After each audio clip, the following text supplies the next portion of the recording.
Clapperboard हंसता हुआ रंगीन बादल। जंगेल नगर की कहानी। जंगेल नगर एक बहुत ही सुंदर और रंग बिरंगा जंगल था।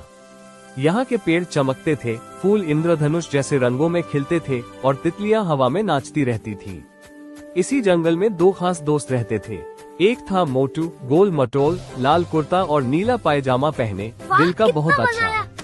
दूसरा था पतलू, दुबला पतला, पीला कुर्ता, नारंगी पायजामा और चश्मा लगाए, बहुत समझदार और फुर्तीला।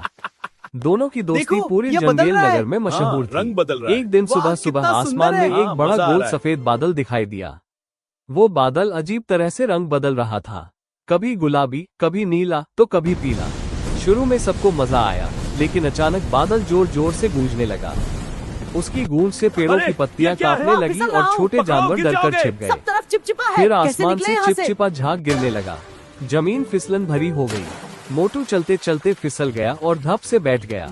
पतलू भी पेड़ से कूदते कूदते नीचे लुढ़क गया। दोनों पहले हंसे, फिर समझ गए कि यह समस्या है। अगर ऐसा चलता रहा तो पूरा जंगल परेशान हो जाएगा। पतलू ने सबसे ऊंचे पेड़ पर चढ़ने का फैसला किया। मोटू नीचे खड़ा होकर उसे सहारा देने लगा। ऊपर पहुंचकर पतलू ने देखा कि रंग बिरंगे गुब्बारे बादल में फंसे हुए हैं। वही गुब्बारे आपस में टकराकर अजीब आवाज कर रहे थे। पतलू ने एक एक करके गुब्बारे निकालना शुरू किया। नीचे खड़ा मोटू उन्हें पकड़कर धीरे धीरे जमीन पर रखने लगा। जैसे जैसे गुब्बारे निकलते गए, बादल शांत होता गया। थोड़ी ही देर में आसमान साफ हो गया। अब हल्की, ठंडी और साफ बारिश होने लगी। झाग गायब हो गया। जमीन फिर से सुरक्षित हो गई।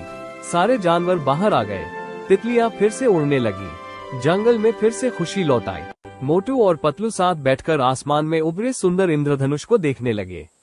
उनके चेहरों पर संतोष और खुशी थी। उस दिन जंगेल नगर ने एक नई सीख सीखी।